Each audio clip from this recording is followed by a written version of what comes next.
Voltando aqui, eles estavam desprotegidos moralmente. Essa palavra parua, agora vale a pena a gente dar uma entendida nela, né? A gente já...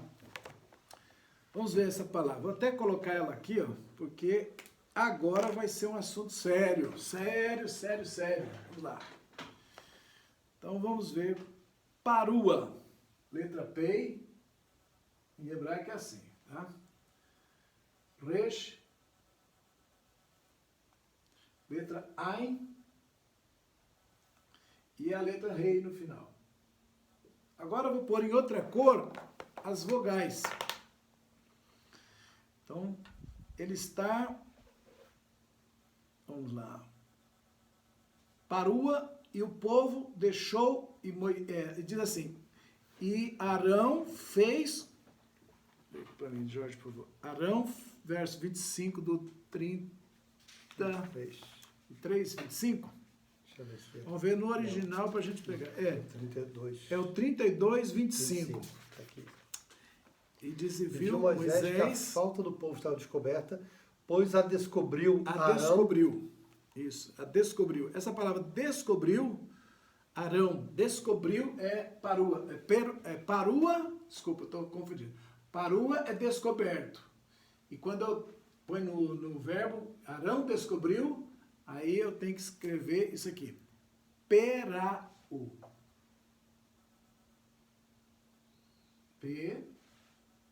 Ra, e quando eu boto um pontinho aqui já dá o som de O. Então, só mudou naquilo. Só muda, se eu for parua, é assim, quer ver? Parua. Só assim. E aqui vem o A, pá. 3 pontinhos aqui, dá o som de U. E parua. Aqui não precisa do A. Então, diz que o povo ficou parua, porque Arão peraou ele. Sim. Agora, o povo está descoberto, porque Arão descobriu ele. Então, esse aqui é o verbo acionado. Sim. E aqui é o passivo, né? O estado que ele ficou. Vamos lá. Esta palavra, ela tem algumas curiosidades. Ela vem de algumas raízes. A primeira raiz, essa daqui. Pará. Pará. Isso aqui é a vaca, a novilha. O povo fez um bezerro de ouro, ficou parecido. Ficou a vaca. Ficou influenciado, né? Está se tornando semelhante. Quem faz um ídolo se torna semelhante a ele, está escrito. Agora, bezerro não é. A palavra novilho, bezerro, se eu não me engano, é assim, ó. É essa letra E, um G, G e um L no final. Que seria assim.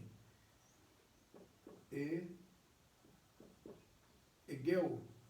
Não precisa. Egel. Egel é o filho da vaca. Isso é o bezerro. É o bezerro isso aqui. Né? Isso aqui é o bezerro. Então, a palavra que o povo ficou, ela tem a ver então com a origem da palavra vaca. Só que, se eu fizer pare, se eu fizer isso aqui, ó, pare, ou parua, pare, e mudar aqui para E, já não é mais vaca. Não é mais vaca. Aqui. Não é mais vaca. Ele já vira selvagem. Com relação à natureza. Então aqui com relação ao animal e à natureza do animal. Então o que o povo ficou, ele ficou selvagem. Ele ficou similar a um animal. Uma vaca brava, Vaca brava. O que isso quer dizer? Que ele fica descoberto. O que foi traduzido como ficou descoberto? E na nossa versão aqui do Almeida, ficou despido. Ele fica sem cobertura espiritual, ele fica sem moralidade. Porque o que cobre o homem são as leis de Deus e os mandamentos. Até aquele ponto. Que Deus trouxe e eles não pegaram. Uma vez que não pegaram, quebrou tudo, até a lei, eles não têm freio moral. Não tem alguém para dizer, pode fazer isso, não pode fazer aquilo.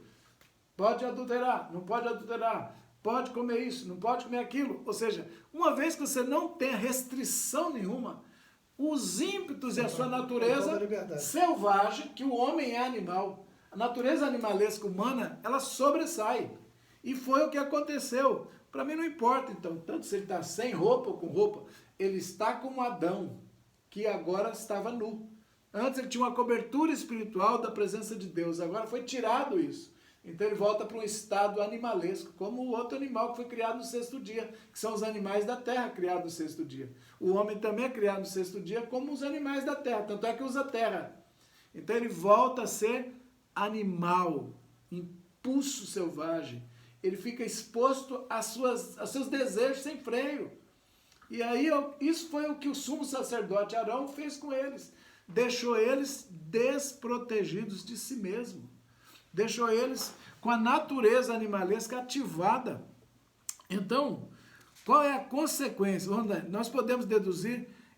sim, tem mais uma curiosidade agora, que é a que eu estava... Isso. Faraó. Vamos ver, essa curiosidade eu queria mostrar. Não sei onde está o apagador. Aqui. Vamos lá. Parou. Olha lá. Vou tirar isso aqui agora. Tiro isso aqui. Então... o Parua e o Peraó. Peraó, que é o estado que ficou... O povo. O povo. Arão deixou o povo Parua, porque Arão, Peruó eles. Agora, essa palavra aqui, ó, deixa ela aí mesmo, só vou mudar as vogais agora. Tira isso aqui, que é o som de E, o som de A e o som de O. Se eu fizer A, colocar aqui E, ou assim, e colocar O aqui, eu vou ler Pareó. Pareó, ou melhor, tem um ponto aqui, fica Fareó. Fareó é o nome de Faraó. Tanto é que em hebraico a gente não fala Fará, fala Fareó. Fareó. E o P vira F. Assim como em português também, o PH da farmácia é som de F, né? É. Então o P também, no português também, pode ganhar som de F, sim. Então a palavra faraó é a mesma. Daí eu concluo que a raiz então é a vaca, por isso eles adoravam o bezerro sagrado, né? O Apis, que era o touro sagrado do Egito, que estava no nome do título do faraó. O faraó é um título. E aponta para quê? Para a natureza animalesca de pessoa descoberta. Viver no faraó, viver sobre o Egito, viver afastado de Deus, viver na terra do Egito, é a mesma coisa dizer estar vivo pela própria natureza humana caída, sem mandamento, sem lei, sem freio moral. Faça o que quiser. É um império de carnalidade, de feitiçaria, de tudo que a alma humana quiser fazer. Isso é o estado que está o homem embaixo de Faraó. E o contrário, em Deus ele é santo. Ele fica protegido, ele fica escolhido por Deus, ele ganha uma proteção. Quando você aceita Jesus, uma mudança na natureza acontece. Entra uma cobertura, por isso que Paulo diz, estar em Cristo, no corpo de Cristo. É como se a gente ganhasse uma nova roupa, que nos vestisse e nos conduzisse a um comportamento moral diferente. Antes você fazia o que queria, não tinha nem consciência. Alguém pergunta, você está em pecado? Que pecado, rapaz? Estou vivo. Porque não tem consciência de pecado. Não tem. O que é em si? Falta da lei. Falta da lei. Quando Cristo veio, ele colocou a lei dentro da gente. Então ele cobriu, ele fez uma cobertura que agora você se constrange. Você tem mandamento, você tem lei dentro de si, através de Jesus. Como Adão, que antes não sabia e que depois de comer o fruto do conhecimento do bem e do mal, teve consciência de que estava nu. Perfeito. Ele viu que ele estava assim. Apesar que lá a palavra não é isso, a palavra não é esse tipo de nudez. Aqui é mais para descoberta. Ele estava lá, arumim, se eu não me engano. Que é a mesma palavra usada depois para cobra. A cobra também estava arumim. Eu falei, meu Deus, virou serpente. Então, qual a conclusão que a gente pode... Se fosse escrever um parágrafo descrevendo essa situação, nós poderíamos dizer o seguinte, que estar sob o faraó é estar entregue a um estado selvagem, sem cobertura de autoridade divina, sem princípios morais que nos guardam de nossa natureza animalesca, representada aqui pelo bezerro. Qual é a consequência desse estado que eles ficaram? Aí ficaram entregues à infâmia e aos inimigos. Pois a descobriu Arão para servir como infâmia entre seus inimigos. Ou seja, agora a gente vai entender a consequência de ficar nesse estado. O que seria a infâmia. Isso, então a consequência é a infâmia. Infâmia entre os seus inimigos. Aí é outra gramática violenta para chegar a entender o que é infâmia contra os inimigos. E aí foi o trabalho da manhã aqui, foi para discutir sobre isso. Estamos aqui há um bom tempo para entender o que é. Vê lá, quando usa essa palavra infâmia, que no original hebraico é shimtsa, eles ficaram shimtsa. Shimtsa sempre se refere a pessoas que se rebelam contra uma entidade poderosa, a fim de destruí-la. Isso está no Salmo 18, 40 e 49, está em Lamentações 3, 62, está no Salmo 74, 23 e em Jeremias 51, 1, quando chama que a Babilônia, aliás, a Babilônia é o coração dos inimigos, em hebraico é dos camim, camai ou camim. Então, diz que é o ato de se rebelar. Veja bem, no versículo... desculpa, eu estou falando sobre infâmia. Primeiro, eu comecei a falar de inimigos, eu estou usando essa explicação de caminho no lugar de inimigos. Todos esses textos que eu dei, tá a palavra inimigos como descrita aqui, que significa caminho. A palavra infâmia, na verdade, ela está nesse verso 25, e ela diz que ela é shimtsa. Ela vem de zombaria, desonra, infâmia, má fama, como você me disse. A palavra infâmia seria sem fama. Com uma fama ruim. Com fama ruim. Bom, essa palavra só tem 2 vezes na Bíblia, por isso que é difícil entendê-la. O shimtsa. Ela está na forma de shemetz no livro de Jó. E lá ela é traduzida da seguinte maneira. Vou ler o versículo. Jó 4:12. Esta é uma pálida imagem dos seus caminhos, e somente um suave suspiro, e essa palavra suspiro é o shemetz, um suave shemetz se escuta. Mas aqui não tem ideia de desonra, só de coisa leve, suave, suspiro.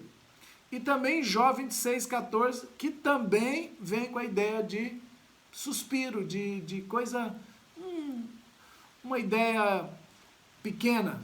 Porém, nenhum dos 2 lugares traz a ideia de desonra ou de escárnio.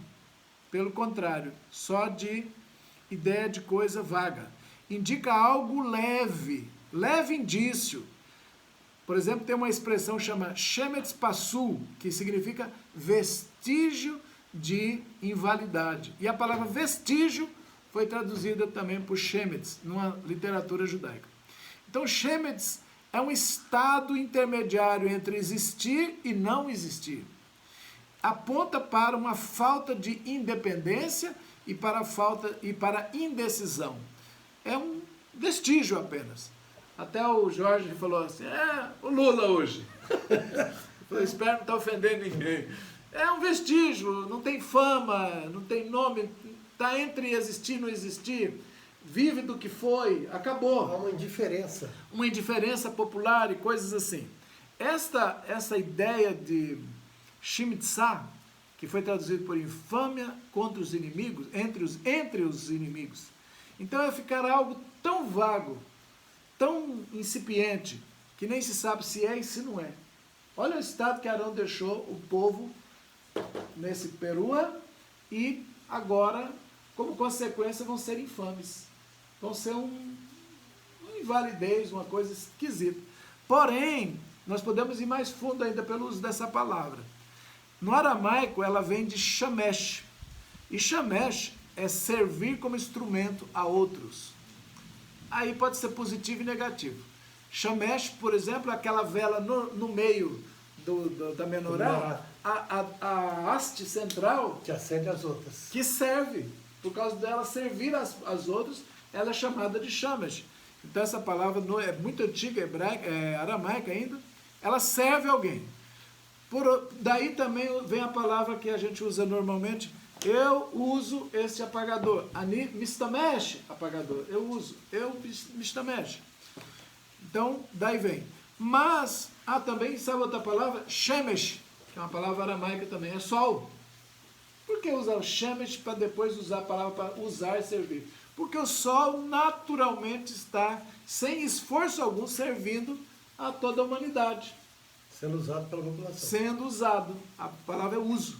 Então você vê que a raiz da palavra, a palavra usar, vem da palavra sol. Então que é distribui gratuitamente, dá, servir. Assim como a luz do castiçal é usada para servir. Mas é shemesh.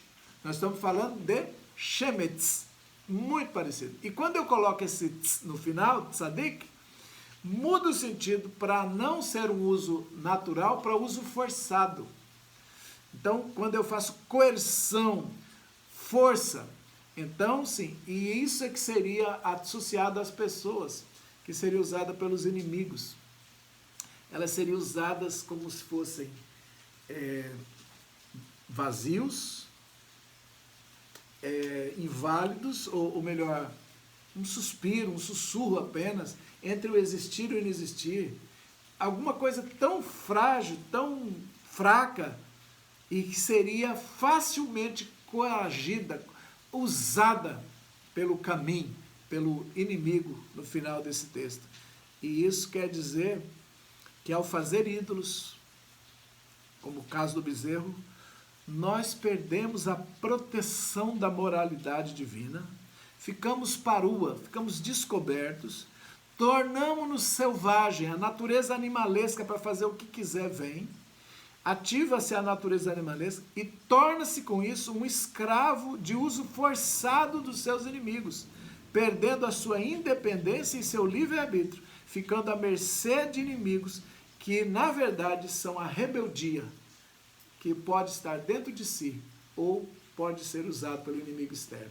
Esse é o resultado que Moisés viu e relatou após o feito que Arão fez ao levantar um bezerro de ouro. Está aí, então, pela gramática, nós podemos ver todo esse contexto. Agora, Moisés viu tudo isso, a primeira coisa que fez, ele disse para o povo, olha, grande mal vocês fizeram. Agora eu vou até Deus perguntar a ele, ou ver se eu consigo mudar esse quadro, ver se consigo fazer uma mudança lá. E ele sai, e não sobe no monte, mas ele vai para fora, lá perto do monte, e fala. E lembra que a nuvem, Deus aparecia numa nuvem e falava, e o povo também escutava. Quando Moisés estava falando de baixo, eles tanto escutavam que Moisés falava, quanto o que... E Moisés chega e diz, olha, Senhor, o povo pecou grandemente. Se o Senhor perdoa, está perdoado. Se não, risca meu nome. E Deus fala para ele, eu vou riscar o nome de quem pecar, Moisés. E você pega esse povo, leva eles agora para a terra que eu te disse que ia levar, conduz, porque meu anjo vai adiante, eu vou desterrar o povo da terra, e você faça cumprir tudo que eu já disse que faria. Então vai embora, segue a viagem, e Moisés sabe que não convenceu a Deus ainda. E naquele mesmo dia o Senhor diz diz a palavra que o Senhor ainda matou mais alguns que não tinham sido mortos pelos levitas, mais um pouco foi morto. E aí Moisés começa uma jornada, irmãos, no meu entender, uma jornada para convencer Deus, para mudar o coração de Deus com relação a essa situação. E o que ele faz? A primeira coisa, bom, ele já matou um bocado de culpado, chegou diante de Deus e colocou a vida dele em risco, dizendo, pode tirar meu nome. Deus falou, pega o povo e vai, segue que meu anjo vai junto. Ele volta, pega a tenda do encontro, a tenda onde ele falava com Deus, que não é ainda o tabernáculo, porque o tabernáculo não está pronto. Ele pega a sua tenda e afasta-se do povo, vai montar ela longe, longe, longe, ele tira do meio. Quando o povo escutou Deus falando com Moisés, que vai embora, o texto fala que o povo arrancou os ornamentos que estavam sobre sua cabeça. A Bíblia não tem nenhum detalhe sobre que ornamento é esse. Que era. Não existe, a gente estudou, foi para lá e para cá, não achou. Que ornamento? Alguns falam do tefilim que coloca na testa, mas até aquela altura não tinha tefilim ainda. Não tinha nem o tabernáculo, quanto mais tefilim, né? Não tinha. Mas algum ornamento diferenciava eles desde o Monte Horebe. Fala que o ornamento que eles receberam em Horebe. E aí Deus falou, manda o povo tirar mesmo. O povo já tinha tirado constrangido, porque o povo ouviu a conversa entre Moisés e a nuvem. Aí Moisés volta então, o povo está constrangido, está consciente, eles estão plenamente conscientes agora. Já morreu mais um bocado e eles estão muito convictos que fizeram algo terrível, terrível, terrível, terrível. A natureza pecaminosa deles subiu ao extremo. Alguns justificam da seguinte maneira, todo povo, todo ser humano quer um contato com Deus e quer que Deus se materialize. Até o Jorge usou a expressão, como foi que você disse, se não vejo Deus, se não tem um Deus, pego o mamão, né? O ouro eles transformaram, porque aquele Deus que eles não estão vendo, que só Moisés estava vendo, para eles não servia. Então, o que era? O bezerro de ouro é algo que ele toca. Aí ele se rendeu ao material. Deus queria que o povo tivesse, sim, claro. Ele ia dar um tabernáculo, ele ia dar o altar, ele ia dar a arca, ele ia dar... Moisés já vinha falando sobre isso. Muito conversando sobre toda essa estrutura que teria na terra.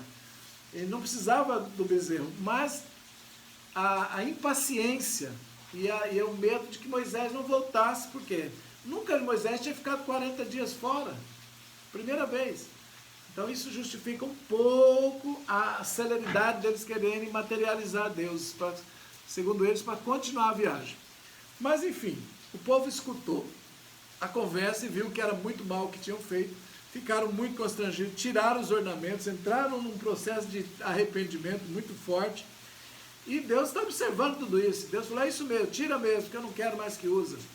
E Moisés tira a tenda e se afasta, vai viver muito longe, eles viam Moisés de longe, ele entrava na tenda, a nuvem aparecia para Moisés, e só Josué ficava junto com Moisés na tenda.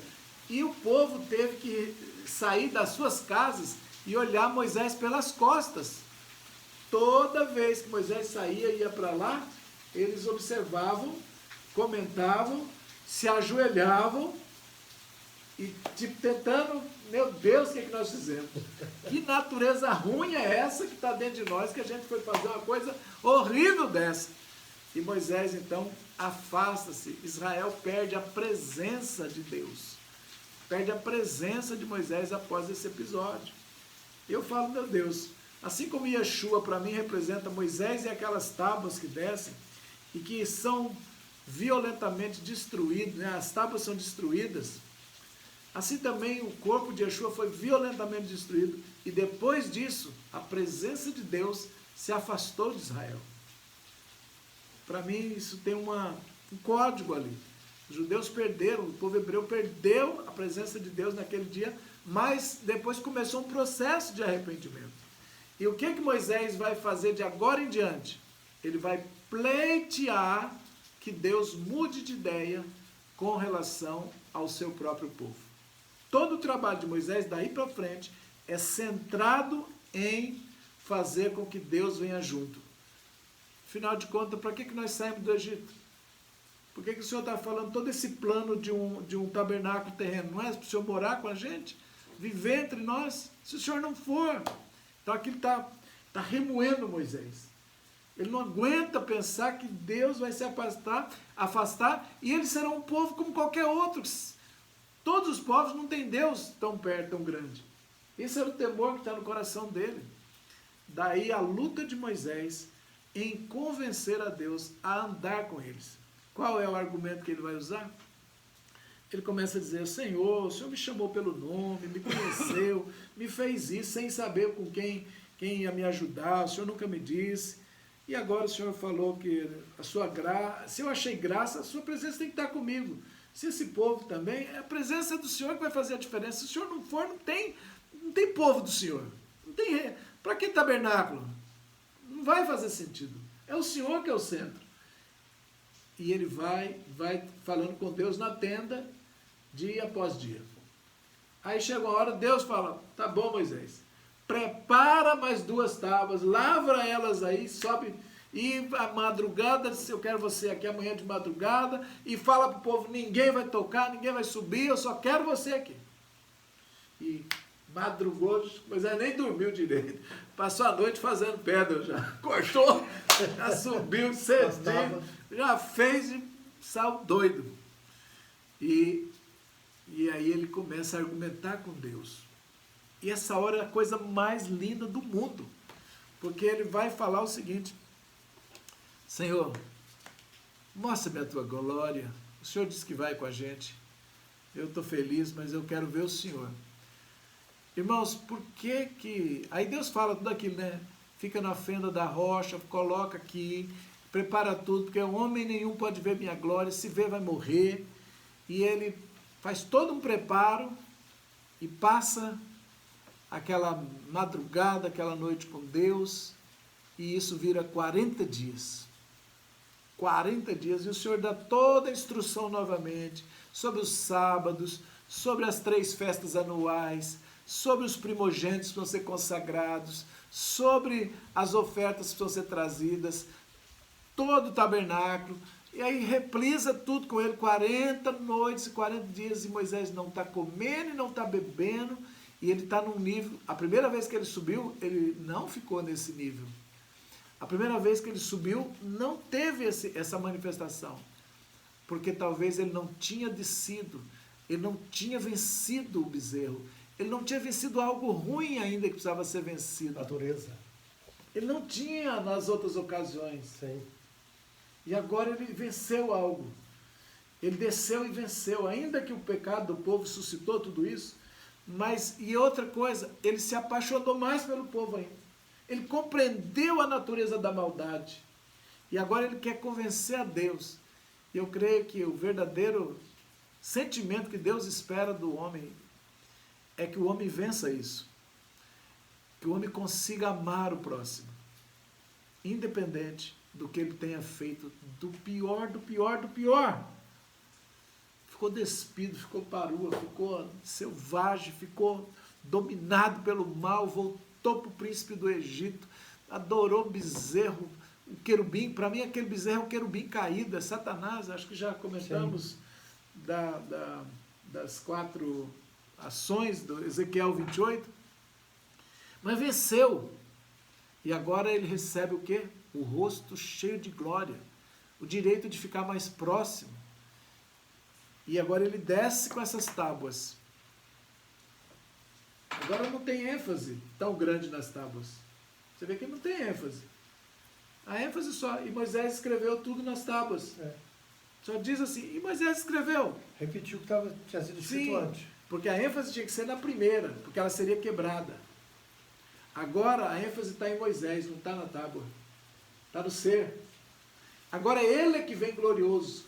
A ênfase está nele. A ênfase foi posta agora no DNA humano. Olha o que Yeshua fez, meu Deus, a primeira vez ele vem. A glória está nele, mas ela é quebrada, ele é rejeitado, ele é morto, espedaçado ao pé do monte. Igualzinho foi, ele morreu lá no Monte Calvário. Exatamente. Então, agora ele vai e muda. Agora Deus vai trazer no ser humano. Agora ele volta glorioso, a segunda vez. Por isso que a primeira vinda é uma natureza, a segunda vinda é a glória. A segunda ele vem cheio de glória. Para mim, Moisés está tipificando a redenção, o plano todo de Yeshua ali. E agora Moisés desce, e a parte linda é essa. Tem uma paz tão grande, porque o povo passou muito tempo em arrependimento, não foi atrás de bezerro. Eles sabem que não tem mais nada a ver com isso. Eles não querem faraó, nem peruá, nem parua. Eles querem revestido dessa luz que está revestido Moisés. E agora Moisés chega, eles nem querem chegar perto, porque estão assustados, coitados. E Moisés diz, pode chegar, venham, senta aqui. Você imagina a reunião, que diferença. A reunião anterior, né, quando Moisés chegou. Tenta imaginar agora. Com a ira que estava. Chegou, nariz venta. Agora ele chega e senta comigo. Um brilho, uma bênção, uma beleza. Não tem uma ira, não tem nada. Foi descarregado. Deus disse lá em cima, ele prometeu que fará maravilhas. Nós vamos entrar na terra, ele vai desterrar todo inimigo. Ele vai fazer uma coisa que nunca fez com nação nenhuma. Nós vamos ser tão diferenciados. Maravilhas vão acontecer, a prosperidade num nível que nunca houve, milagres vão acontecer, uma presença. E realmente Moisés traz uma pitada daquela glória do rosto, assim como Jesus também trouxe uma pitada quando subiu no monte e trouxe um pouco de glória, e 2 discípulos já ficaram, ai, que é isso, né? Pedro, Tiago e João, e quem eles viram? Moisés e Elias. Então, quando a gente vê esse cenário de paz, Moisés chegando, sentando, comendo com eles, falando com Deus, eles viam Moisés entrando na tenda, Moisés tirava o véu, né? Teve que pôr um véu, ele pôs um véu no rosto, porque o brilho era tão intenso quando ele estava entre os irmãos que era um sol no meio deles. Ofuscava. Ele disse, tá bom, põe um véu, conversava com eles, passava as instruções, virou a maior escola de Shabat, a escola de Torá. Olha, irmãos, agora eles queriam tudo, eles queriam saber tudo, por quê? Porque passaram pela vitória contra o bezerro, contra o querubim caído, sabe? Foram provados pela morte, enfrentaram suas naturezas, e um representante deles agora tem a glória no rosto. Yeshua fez isso, abriu esse caminho para que nós tivéssemos essa glória na nossa vida. Eu sou muito grato, Deus. Jorge, sou muito grato por essa paraxá, por ter entendido e por compreender mais a obra de Yeshua. Que ele veio vencer essa coisa em nós. Ele veio aqui, a natureza selvagem. A natureza animalesca selvagem. Ele tirou isso de dentro, nós não somos mais brutos, nós somos filhos. Isso é bem evidente nessa paraxá. Para mim, a maior lição é essa. Ele despiu dessa coberta ruim e colocou a dele. Ele cobriu a gente com a bondade, com o amor. A gente não fica maquinando como é que vai fazer o mal. Né? Você não fica mais maquinando o mal. Eu fico admirado como tem gente que planeja. Essa semana aí vendo o maior traficante que foi pego agora, não sei se foi na Espanha. O cara tinha não sei quantas RG, ele já fez uma identidade, depois ele mandou certidão de óbito para aquela identidade, depois criou um outro personagem. Foi 1 milhão de euros ele pagou só para ficar de fiança para ele poder responder em liberdade na Europa. Um brasileiro fazendo isso. Aqui no Brasil teve um cara que foi semana passada, semana retrasada, um empresário que matou um líder do PCC. Meu Deus. E tudo ambição, dinheiro, a natureza selvagem, né? Natureza animalesca selvagem. Botando para fora. Você vê tanto de maldade que um homem é capaz de fazer, não duvida da natureza humana caída não, sem Cristo, sem Yeshua, sem os mandamentos. E eu falo sem Cristo por quê? Porque Cristo fez uma obra tão gigantesca que ele entra na pessoa e ele é a Torá que entra, ele é a lei e o mandamento que entra e passa a governar a natureza do homem, e o homem já não é mais natureza animalesca, agora ele é filho de Deus, ele tem outro espírito, ele não tem mais o espírito de homem caído, ele é revestido, ele não fica descoberto, ele não fica despido nu, ele está coberto agora. Assim como Adão, quando viu que estava nu, Deus fez para ele as roupas de pele, agora ele está vestido, não sente mais vergonha, não fica mais exposto ao inimigo. Ele não é um shimtsá no meio dos camim, os camirém, né, os inimigos deles. Ele não é shimtsá mais. Agora ele é coberto, ele está com o keper, o capará, o keporet, aquela cobertura que a gente fala que a tampa da arca trouxe. Ele foi resgatado, ele está comprado. Isso é maravilhoso. Tem uma música da Shirley Cavalhar chamada Momentos, que o refrão, o finalzinho do refrão diz assim: viver sem Cristo é coisa de tolo. Não seja tolo, não seja um parua. Seja um vaso escolhido, seja um transformado. Tenha roupas brancas. Se a nossa versão diz que o povo estava despido, como é a tradução, esse despido para nós, pode você estar vestido de roupa, mas está despido espiritual. Eu creio que é isso que está em Apocalipse, quando as bodas do Cordeiro, que ele vai se apresentar com roupas capadas. Porque ele diz: o que você está fazendo aqui se você não está com as vestes apropriadas? Nupciais. Como é que você chegou até aqui? Está vendo? Ou seja, dá para viver aqui com roupa física, mas parua, descoberto, e não entra na presença de Deus, porque está sob o faraó. Nas bodas do Cordeiro só entra quem tiver com a roupa própria, apropriada. Interessante, né? Essa boa lembrança. E aconselho que Apocalipse também, né, que fala a igreja a igreja de Laodiceia, pobre, cego, nu. Exatamente. Acho que é Apocalipse 3. Sim, que fala que e se não tiver com as vestes, irmão, não entra no reino, não entra na presença de Deus. Então, Moisés recebeu, além da roupa, ele recebeu a glória que o Adão tinha antes. Acho que é a terceira carta. É isso aí, Jorge. Quando ele venceu lá embaixo o bezerro, ele ganhou o direito de ganhar a glória. E olha que ele só viu pelas costas. Eu vi um menino falando, um rabino, menino que eu digo porque ele é jovem, um jovem rabino, explicando que Deus não tem forma, Deus é luz. Enquanto você acha aí o Apocalipse 3, tá aqui. Acho que é lá a última igreja. Ele diz assim: aconselho de mim que compres ouro provado no fogo. Compra dele, não compra do egípcio, não. Compre ouro provado no fogo para te enriqueças. Meu Deus. Não busca riqueza em outros lugares que não é bom, não. Isso para que te enriqueças. Vestes brancas para que te vistas. aí, ó. E não apareça a vergonha da tua nudez. E que unjas os olhos com colírio, para que vejas. Tá vendo? Tá vendo aí o que aconteceu aí? O Apocalipse conclui E lá no fim da cidade tem uma parábola que fala como que você entrou aqui sem as vestes, né? Você que citou isso agora. Então essa questão da roupa é lá desde o início, né? Do Éden. Já está lá a questão da roupa. O Adão viu que estava nu. Agora a gente pega Noé também, chegou a esse estado de nudez. E o filho denunciou. Agora Israel, como coletivo, como nação, também passa por esse problema. E que luta para reverter. Que luta. Mas Moisés ganhou o direito, assim como Yeshua. Irmãos, Jesus ganhou o direito de ganhar uma nova roupa para nós. E para ele, um corpo de glória.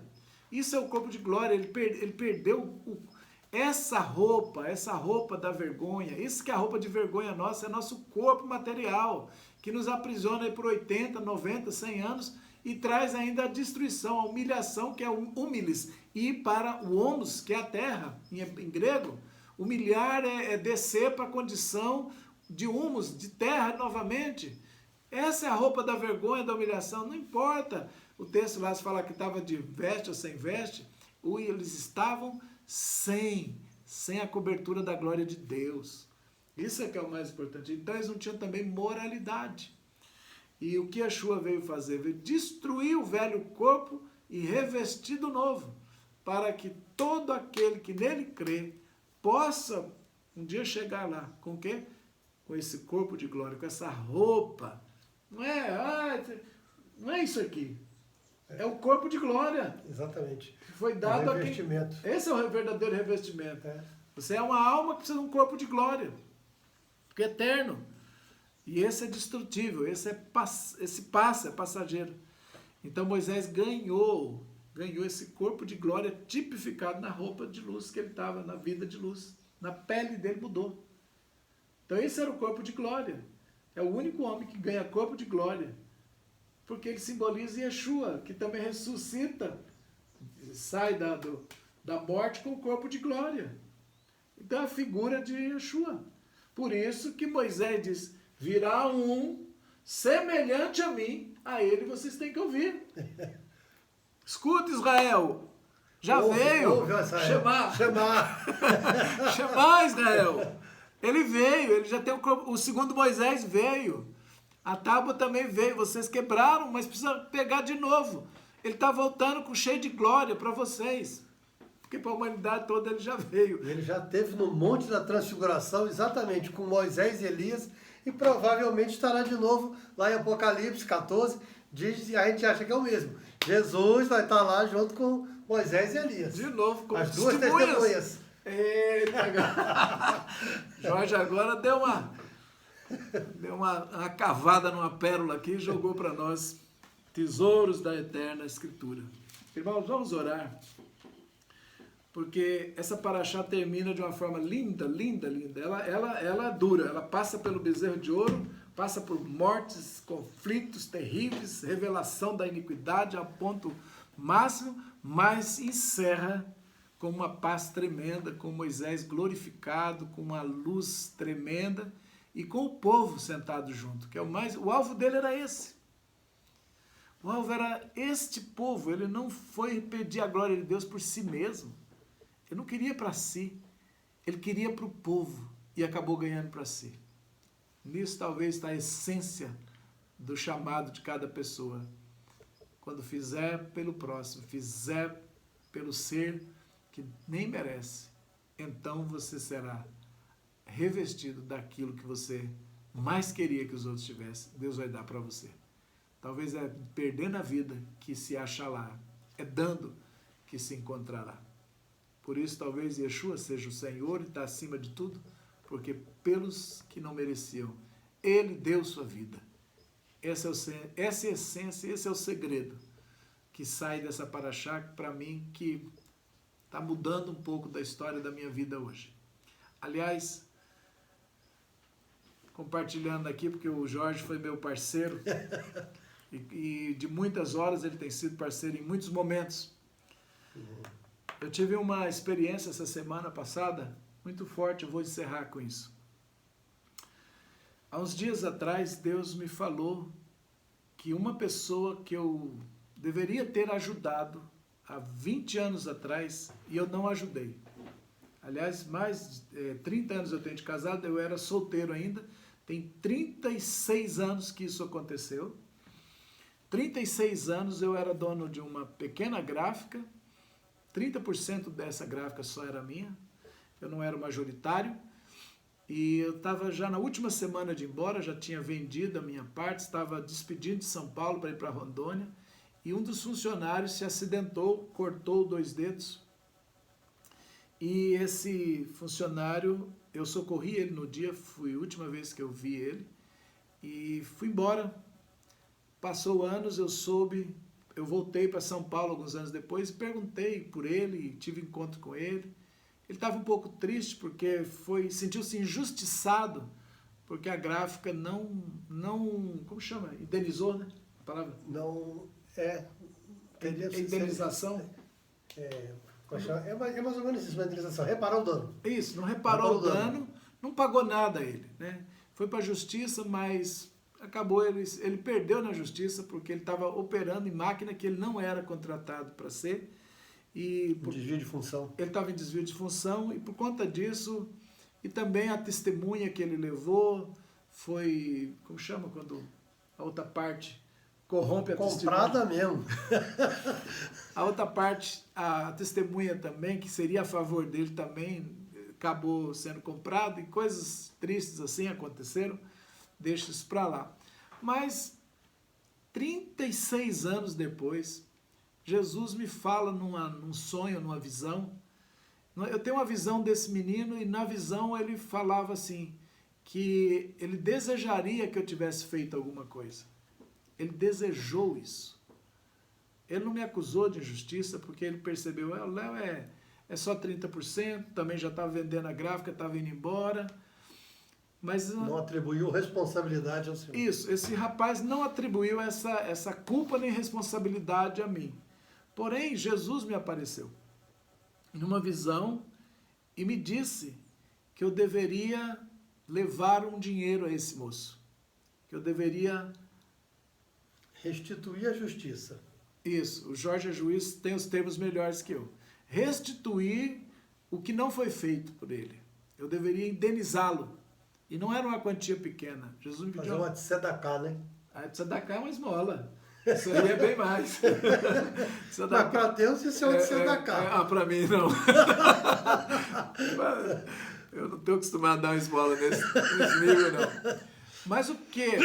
Porque eu queria saber, Senhor, por quê? E aí, estava acontecendo, e ainda está acontecendo, um processo judicial que eu não tenho culpa alguma. Não devo nada.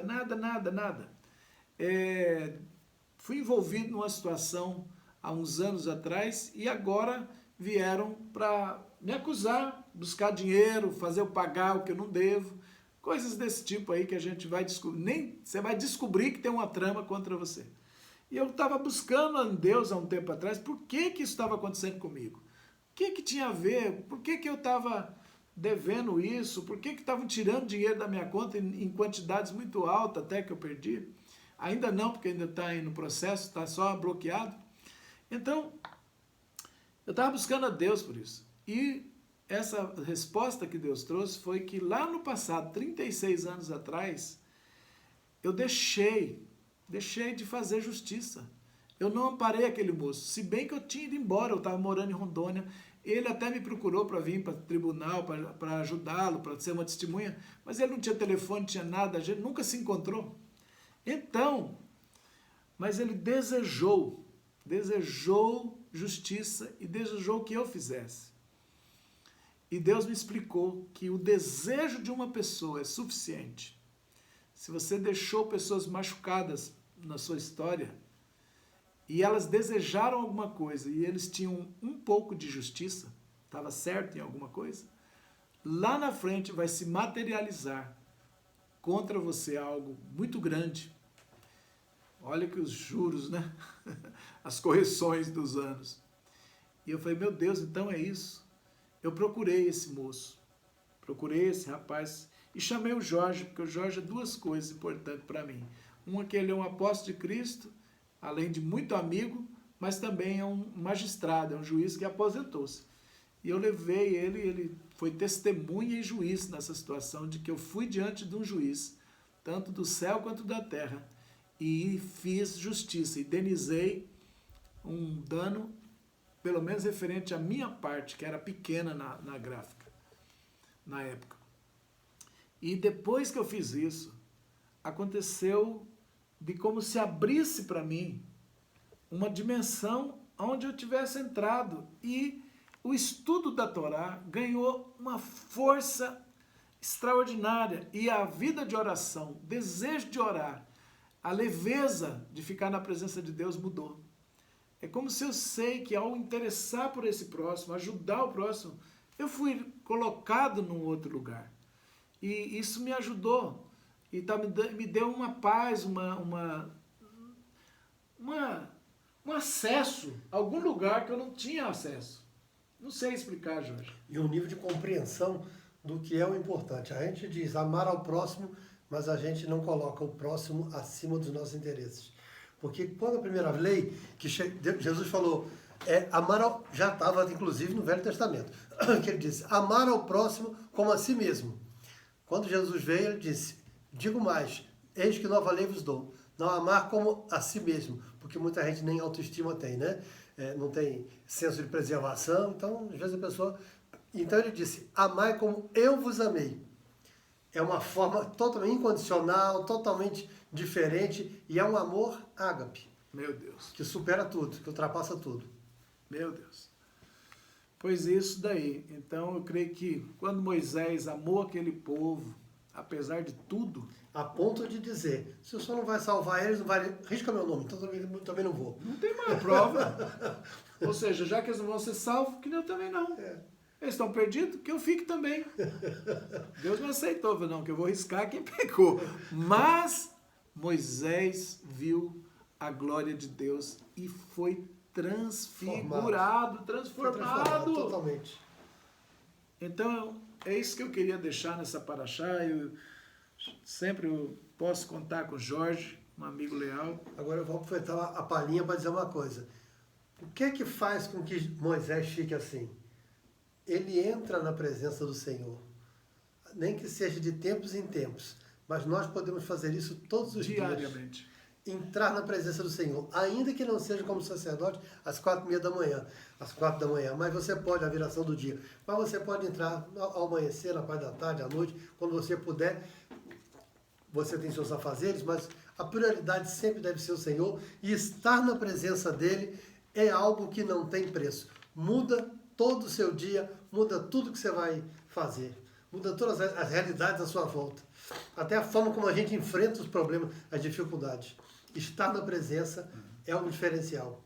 Eu sempre tentava fazer orações da manhã, na madrugadinha, logo no comecinho do dia. Eu não conseguia. Eu tentei isso, eu fazia esporadicamente. Desde que fiz essa oferta, desde que fui lá arrumar essa situação, abriu. Parece que eu consigo agora. Saio da cama, vou lá para o centro de oração com tranquilidade. Eu falei, deve ser só uma vez. No dia seguinte, precisei de um esforço? Precisei. Mas foi rápido. No terceiro dia, nem o relógio já tinha tocado, eu já estava acordado. E eu tenho certeza que Deus permitiu eu passar por isso. Para subir um pouquinho. Só um pouquinho, só uma coisinha. Não chega a se comparar ao que Moisés fez. E muito menos o que Yeshua fez, de dar vida pelo próximo e depois ganhar um direito de glória tão grande. Vamos viver mais pelo próximo, gente? Amém. Vamos fazer mais. Vamos pensar mais. Vamos corrigir mais aquelas coisas que ficaram para trás. Só Deus pode mostrar. Eu sei, 36 anos depois, quando que eu ia lembrar de uma injustiça dessa? Aparentemente nem era injustiça, porque nem a própria pessoa me acusava, nem eu mesmo, nem minha mente. Mas lembra, você era sócio de 30%. Pelo menos 30% da responsabilidade era sua. Ainda que você estava no processo de venda, ainda que nem tinha razão social, nem constava meu nome. Porque não era uma questão legal, não era judicial, legal, mas nem era uma judicial. questão moral. Moral, porque é moral. Então você poderia ter ajudado. Nossa, Deus, como eu fiquei feliz. Feliz, Jorge. Feliz. Mais porque eu estou vendo acontecer da abertura que Deus está fazendo. E cada dia eu estou chegando mais à conclusão. Nós vamos ter que viver mais pelas outras pessoas. Nós vamos ter que fazer algo, talvez, cada pessoa sabe o quanto pode mais servir aos seus amigos, seus irmãos, às pessoas injustiçadas, fazer o bem. Quando Deus falou, Moisés, eu vou passar minha glória, só que eu não vou passar à frente. Ele diz, eu não vou passar a glória. Moisés falou, eu quero ver a tua glória. Deus diz, eu vou passar a bondade. Ele não falou que é glória, ele falou, vou passar a minha bondade na sua frente. Parece que realmente a glória de Deus é fazer o bem. E aqui na terra é fazer o bem para as pessoas. Se fazemos esse bem, nós estamos esparramando a glória de Deus. O Senhor disse, buscar a sua justiça e o reino de Deus. E as demais coisas nos serão acrescentadas. Amém? Findamos essa paraxá tão linda que, quando fizer, começou lá com o censo e terminou com o brilho da glória e não com a morte. Começou com senso, terminou com bom senso. Vamos orar. Amém. Pai Celestial, nós elevamos diante do Senhor todas as lições e toda a glória e a unção da paraxá Kitsá, para que o Senhor esparrame ela sobre os ouvintes, sobre os estudantes de Torá, sobre os estudantes de Bíblia, sobre os pastores, sobre os crentes, sobre toda a população, sobre o Brasil, que haja, Senhor, o cumprimento dessa gloriosa e tremenda paraxá, Senhor, que termina com o brilho no rosto, que termina com os mandamentos, que termina com as festas, com todas as ordenanças do Senhor sendo trazidas e bem aceitas pelo povo.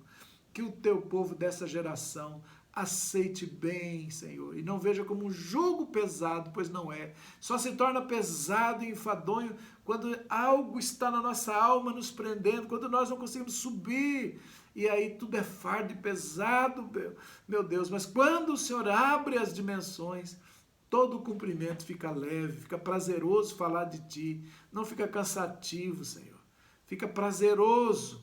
Nós teremos mais prazer nas coisas do Espírito. Mas quando não estamos, Senhor, quando não subimos, Deus, quando ainda devemos tanto, quando não compreendemos a obra, não estamos ainda ativados, ó Deus, tudo é fardo, é peso, e a nossa mente só fica querendo ir para o lado animalesco, só para depravação, só para pensamentos ruins, Jesus. O Senhor já veio nos livrar de tudo isso. Pai, nessa hora eu oro para que o sangue do Cordeiro Yeshua vença, Senhor, todas as portas do inimigo, todas as ações do inimigo, todas as forças descomunais do querubim caído que ainda pode estar operando dentro de um ser humano. Toda injustiça que fizemos seja corrigida. Meu Deus, libera a força dessa paraxá para ajudar o teu povo a subir como Moisés subiu, Senhor, e amar um pouco mais. É o que agora intercedemos diante do Senhor e bendizemos o teu glorioso nome, desejando, Senhor, que essa semana que entra seja uma boa semana para todos e abençoada em nome do Senhor Yeshua, o Mashiach de Davi, filho de José, povo do povo de Israel. Amém, amém, amém e amém. Graças a Deus. Amém. Valeu, Jorge. Findamos mais uma. Vai findar mais uma. Semana que vem tem mais. Trabalhoso.